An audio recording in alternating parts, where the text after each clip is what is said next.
So, signs of the completion of meditative equipoise. Why is it complete? Because meditative equipoise at Buddhahood runs at the same time as being out of meditative equipoise. That means that we have the capability of being in and out of meditative equipoise at the same time. This is not a capability which is added from the outside. It is, that capability is with us now. It merely has to be developed and brought out. Meditative equipoise means non-dual, total non-dualistic cognition. Out of meditative equipoise means having, out of the 5 types of dualistic cognition, having some forms of dualistic cognition, as we were saying last time. So the material in bold print, as it says at the bottom of the page, is from Jam-yang-shay-ba's root text, which is rendered in English, is quite comprehensible. But as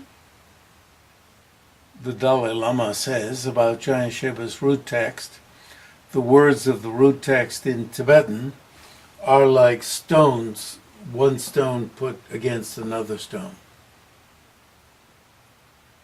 Hard to know how they're put together. But once they're rendered into another language with grammar supplied, then they're comprehensible. They can't help but be comprehensible. Although I suppose I could just put the words there and let the reader suffer. But the process of translation, I felt, requires putting in grammar. So actually, I won't repeat Jam-yang-shay-ba's root text and go immediately to Ngawang Belden's word commentary. Ngawang Belden is a Khalkha Mongolian who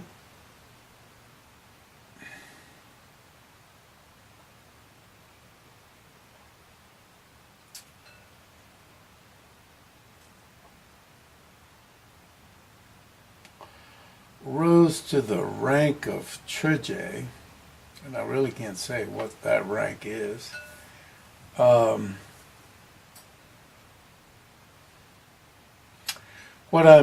What's going through my mind is, did he ever return to Mongolia?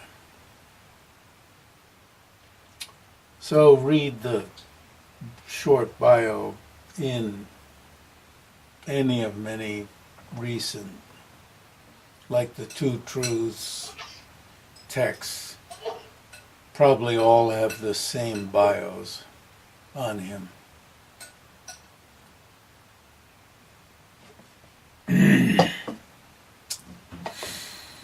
My memory is that he was expelled from the comforts of the community, which means the comforts of the monastic community of Gomang 14 times.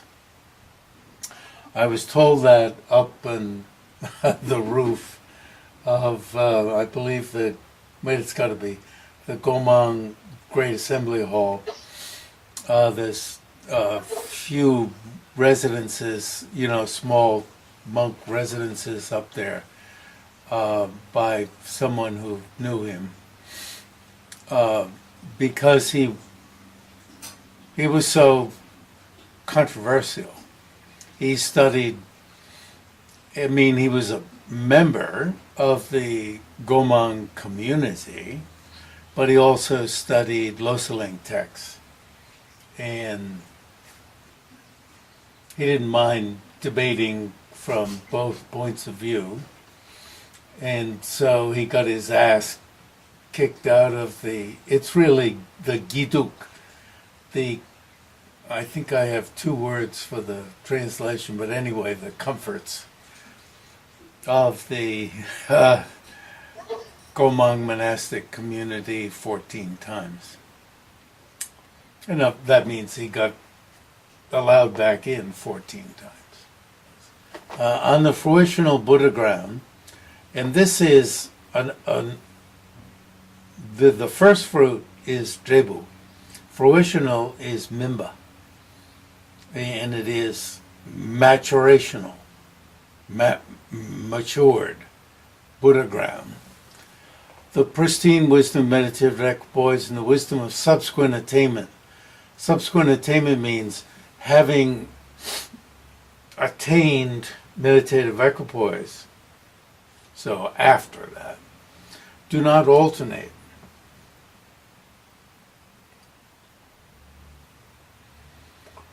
So when one comes out of meditative equipoise, when you think about it, obviously you don't have to stand up. You don't even have to open your eyes. You're just not directly realizing whatever it is. In this case, emptiness. And you might be still taking emptiness to mind, but you're not directly realizing it. So we don't even have to say you're thinking about something else, because you could still be thinking about emptiness, considering emptiness. You could still be realizing emptiness, but not totally non-dualistically. Well, let's say you're paying attention to something else.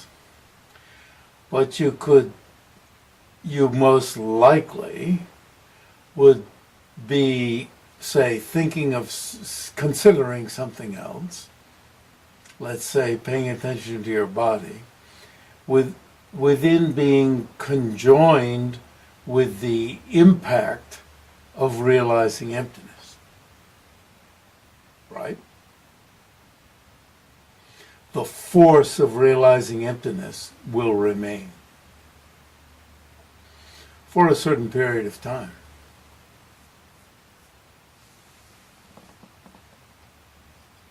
You don't go Dhammo immediately. Much like ourselves, when we've been cultivating compassion strongly, and pay attention to something else, we're conjoined with the force, with the impact of that cultivation of compassion. Although sometimes it's amazing how quickly it can disappear. And then also, sometimes it lasts for quite a period of time. You can measure it even. How long it lasts, how long it doesn't last.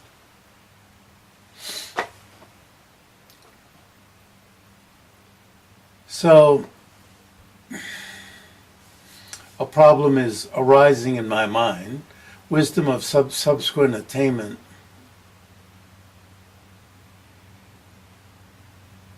Wow, a lot of problems arise. Once it's the wisdom of subsequent attainment, what kinds of objects does that wisdom have to have?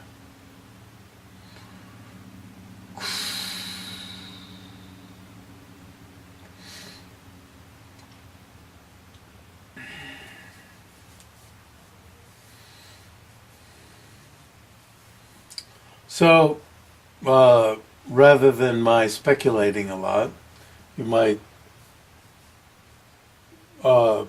read Betsy Knapper's book on grounds and paths, and read, especially Demalocho Rinpoche's commentary.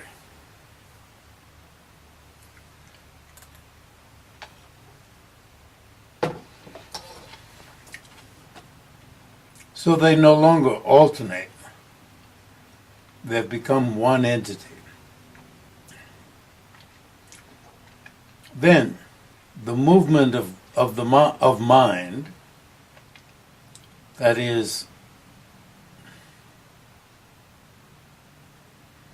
all conceptuality, has been thoroughly pacified without exception.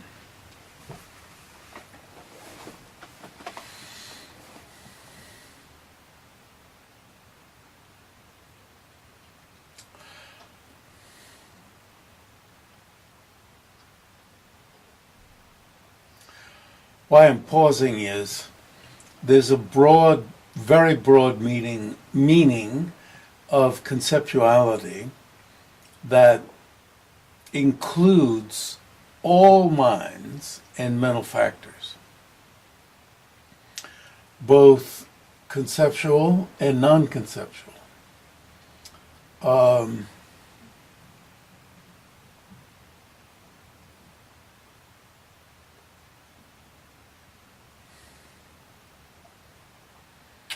And then there's a narrower meaning, which is what we usually think of as conceptual. So the first broader meaning would include even eye consciousness, ear consciousness, nose consciousness, tongue consciousness, and body consciousness. Those, what we usually call non-conceptual consciousnesses. Those are included in the broad meaning of conceptual consciousnesses.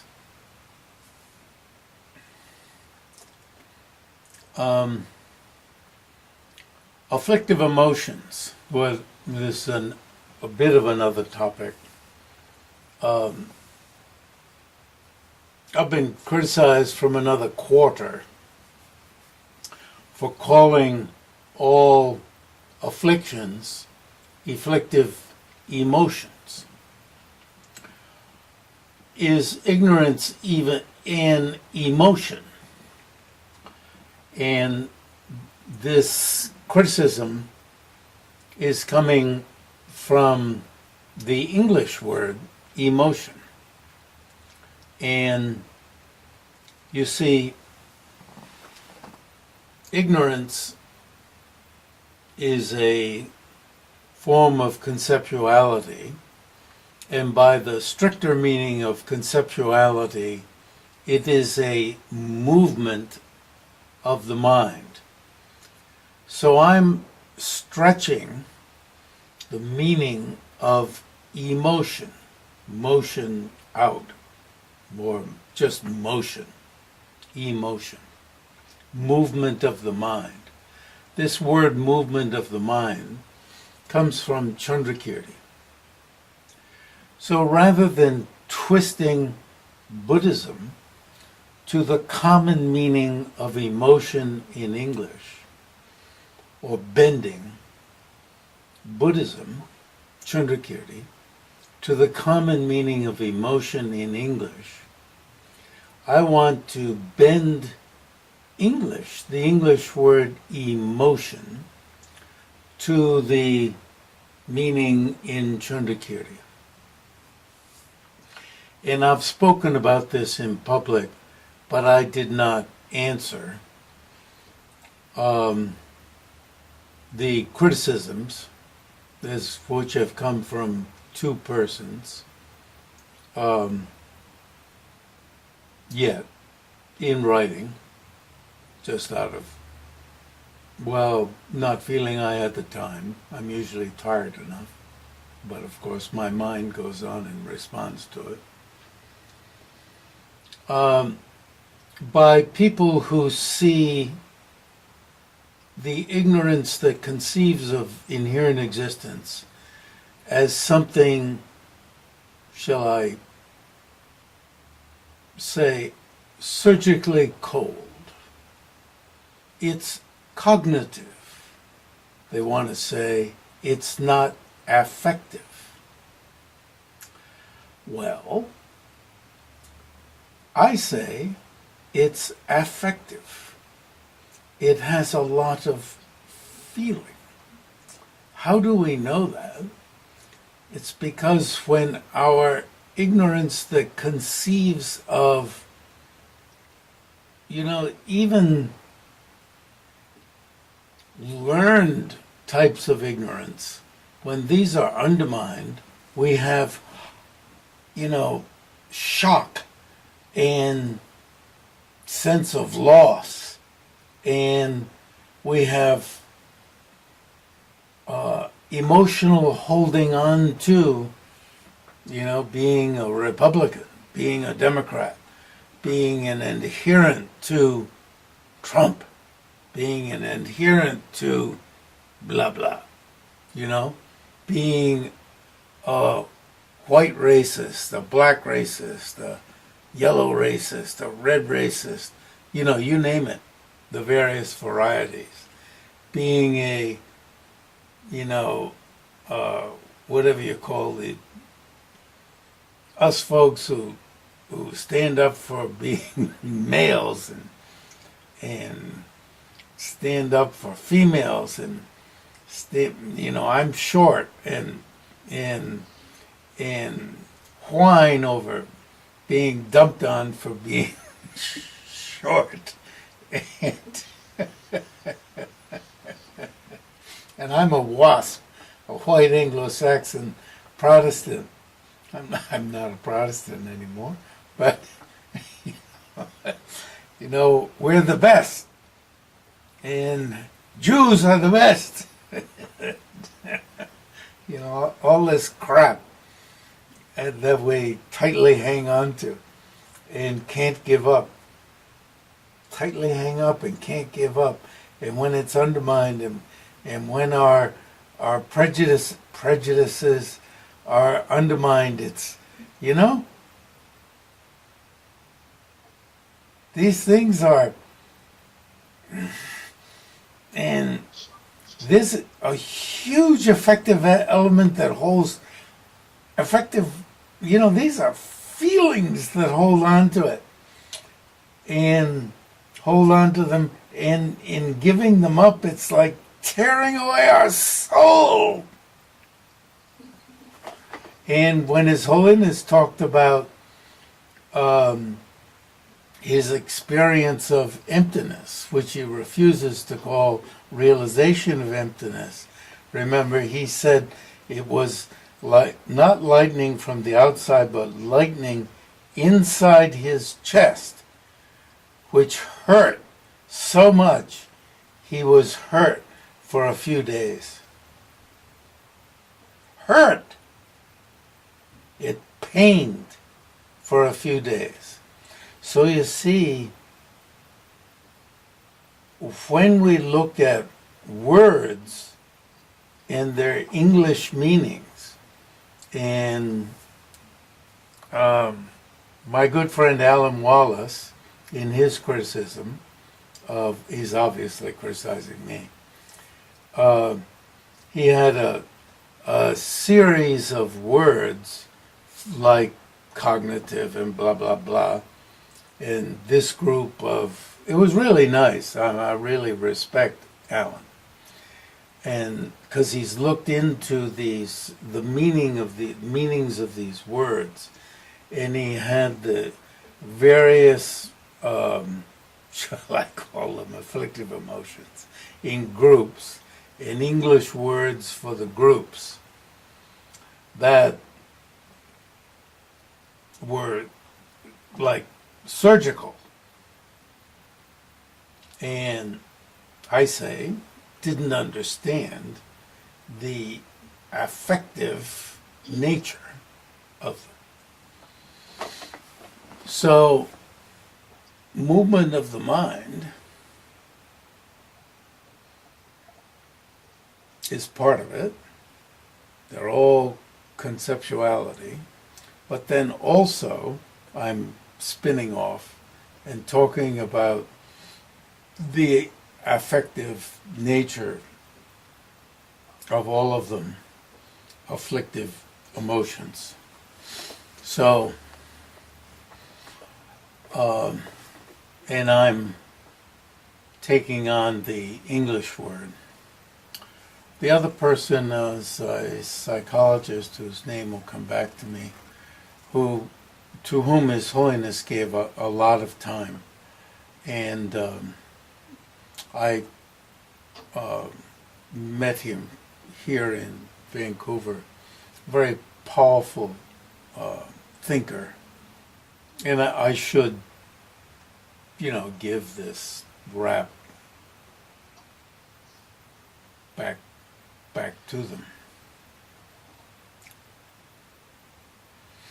Anyway, hence, stability of meditative stabilization. You see, meditative stabilization is not stable if you have to leave it.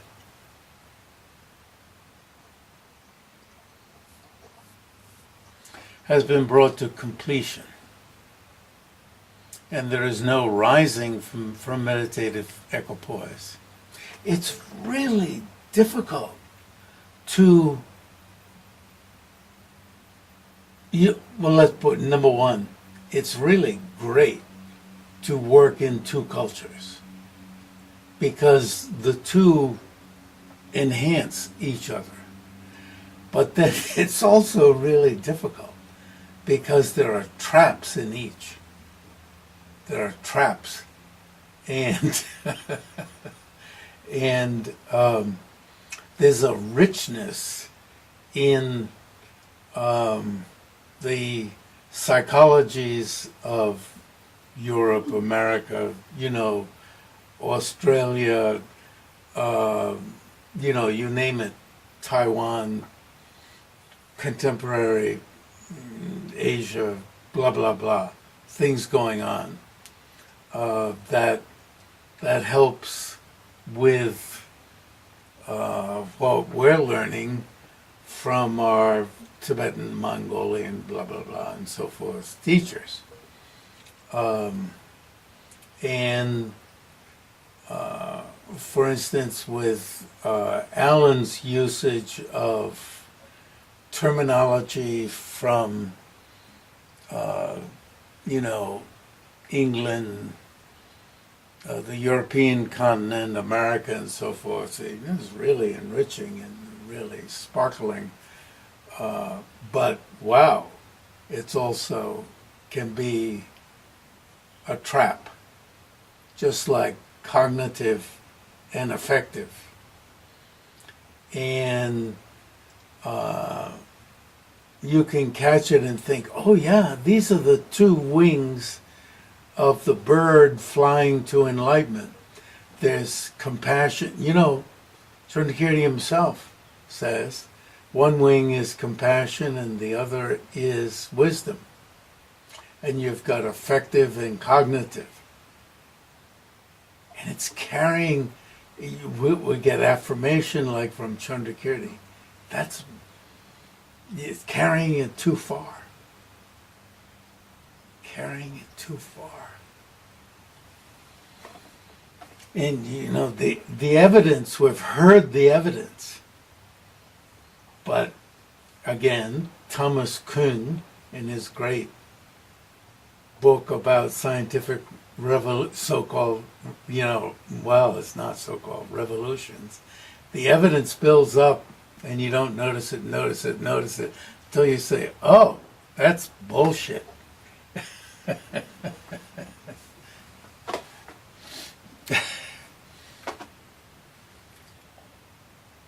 Hence, as more than it is no rising as long as cyclic existence lasts. How long does cyclic existence last? Tell me. In general. For any one person, it ends, right? How long does cyclic existence last?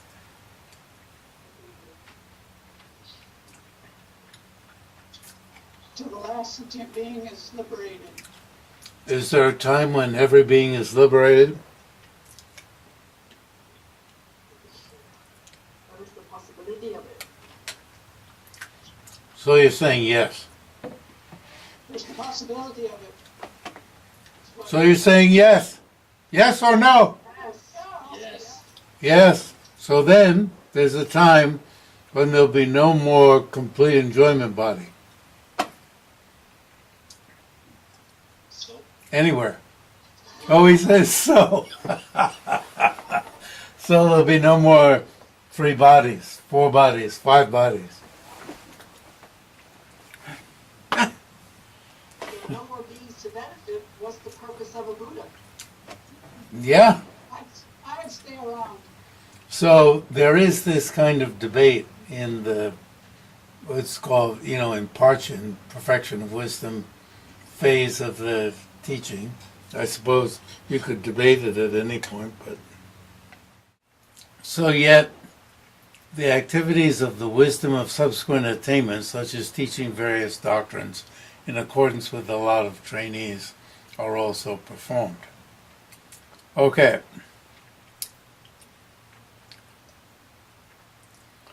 All right, then we don't need to read out loud the stanza, and we'll pass over the next section. Can you please say what is the element of attributes or basic constituent? The basic constituent in Geluk is emptiness. Element of attributes is emptiness.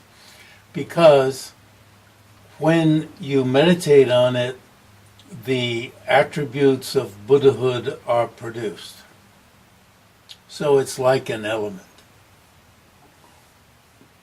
Okay. It's the Dharma Dhatu.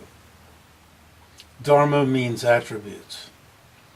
Dhatu is actually element. The more you look into it, it's element.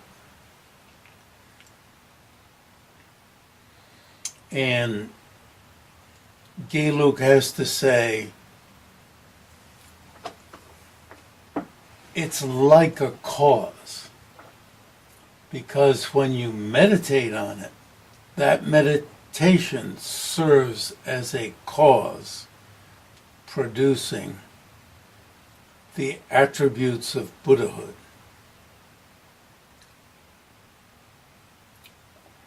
And the more, So this is also yep, the meaning in the second part of the stanza, from gradually having purified it. yes, Because I didn't understand how can you purify emptiness, but Right. It's symbolic, I guess. you're purifying it of the obstructions that obscure it from us. So it's the obstructions in our minds. Excellent question. Thank you.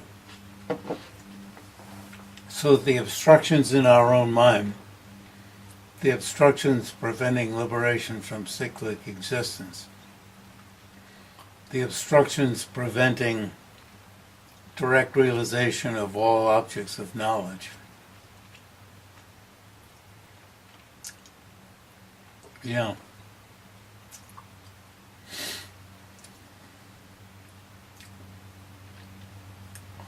So in Nyingma, it's not just emptiness, but it is the Yin-ta-ye-shay. It's the pristine wisdom that's already there that has to be uncovered. And the Buddha attributes that are already there.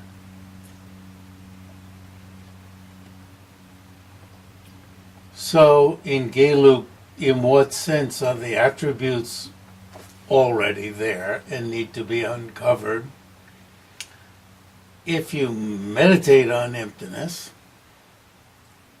that meditation will produce the attributes of the 10 bodhisattva grounds, and hence the attributes of Buddhahood.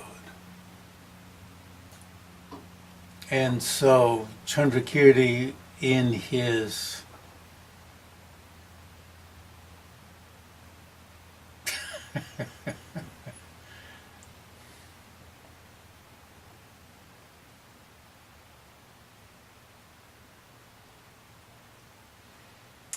let's see, most people call it, yes, Introduction to Nagarjuna's treatise on the middle, and I, following Tsongkhapa, translated as supplement to Nagarjuna's treatise on the middle,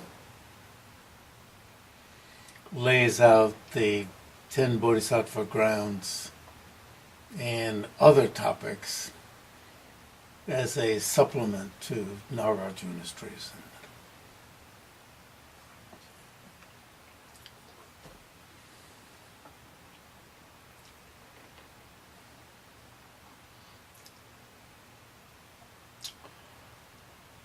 Yeah. So,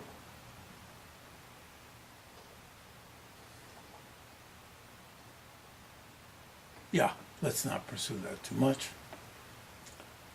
And both Gelug and Nyingma are using the Sutra on the 10 Grounds and the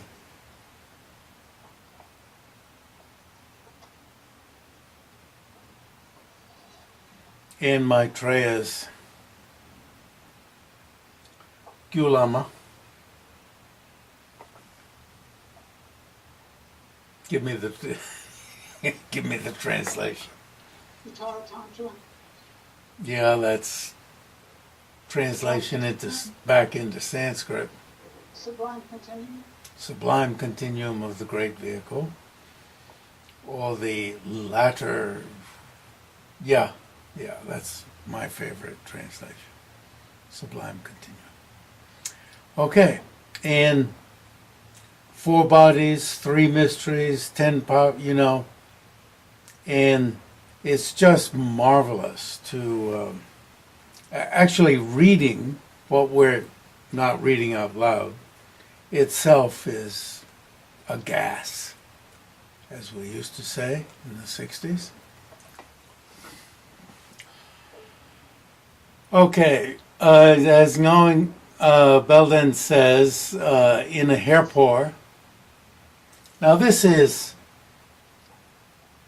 if you, Mipam-gyatsho's slur is that in the Gelugpa layout, Buddha's a little bit better than an ordinary being. In a hairpore, a Buddha can display in each moment innumerable exalted bodies of perfect Buddhas. So this is said below also. And together with innumerable bodhisattvas, and likewise gods, demigods, and humans. And as Ngao Lingden used to say, Jam-yang-shay-ba deliberately went to great lengths in his book on tenets to present the extraordinary situation of Buddhahood. To make sure that people were aware of the extraordinary qualities of Buddhahood. So, going down a little bit, the single entity of meditative equipoise and subsequent attainment is a composite of one instant of knowledge of the extinguishment of appearances in thusness, emptiness. It's really something to think about.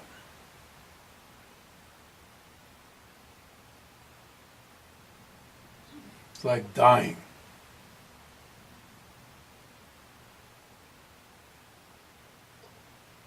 And it's why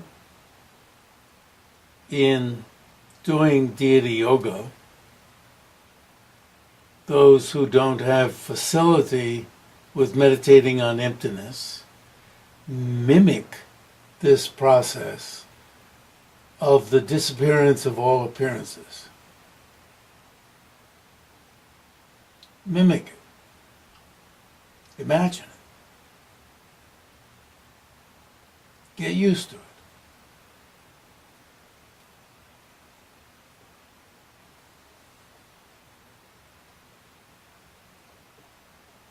Get over the fear of it. Get over the fright of it. The horror. The horror of the disappearance of appearances. So that it becomes, one develops facility with it.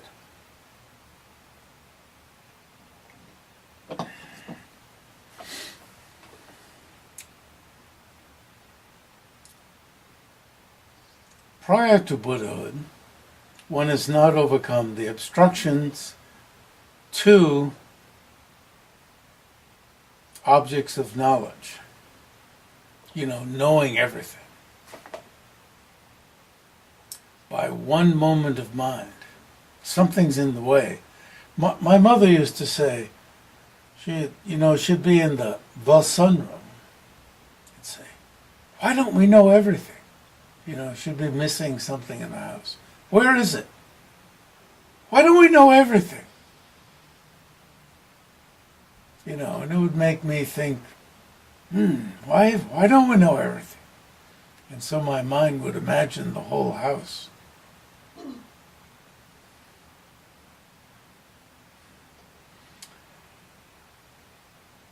By one moment of mind, you'd know the whole house. The basis. What is the basis of the obstructions to omniscience? What's behind the obstructions to omniscience? Conceptuality. Even in Gelug.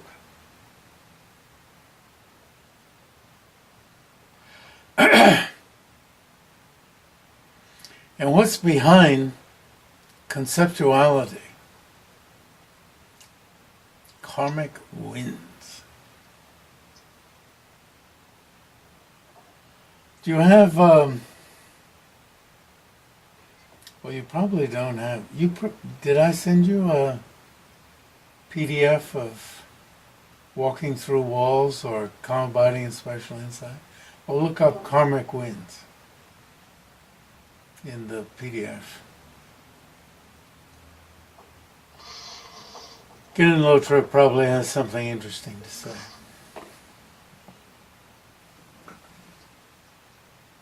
Huh? 3 minutes?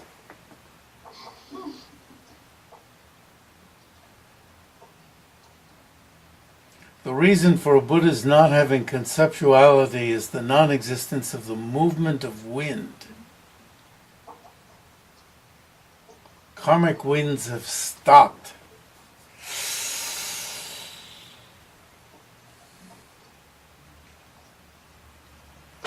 Consequently, does your book say consequently, or did I change that? Mm-hmm. When conceptuality is, my mind, I've noticed I'm slurring conceptuality, so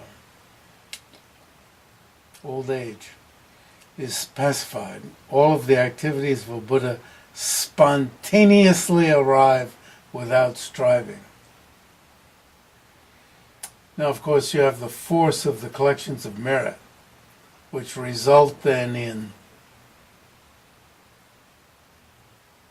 because the blockage is not there,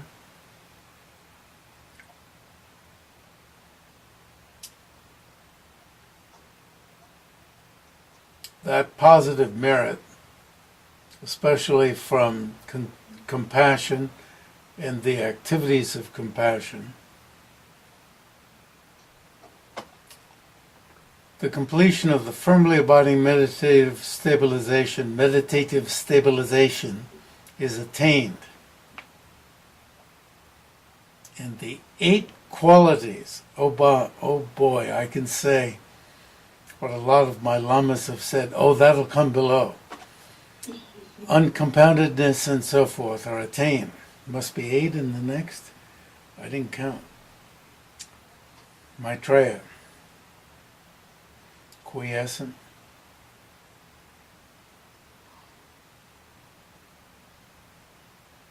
Knowledge and mercy. Mercy, the translation is changed to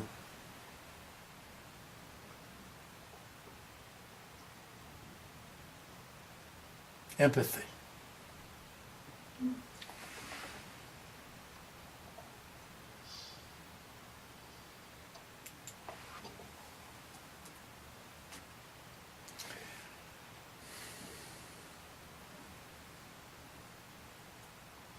So, then a Sangha.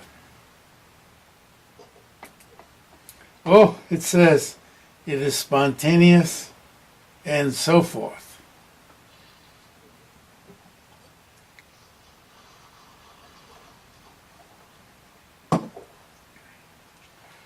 Oh my. So, guilt's up. Let's hope he's got 8.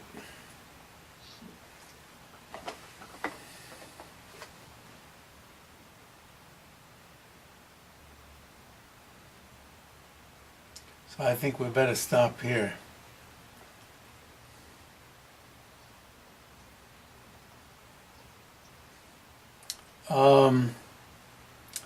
But actually, the reason why I kept this here is when you go down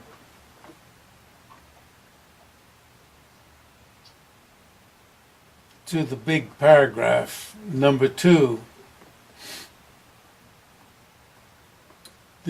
concerning the specifics of the path, wow, the merciful, compassionate one, I guess we have to say the empathetic, is there another word?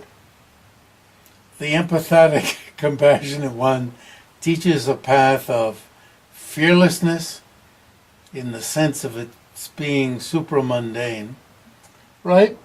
If you're beyond the mundane, it'll be fearless.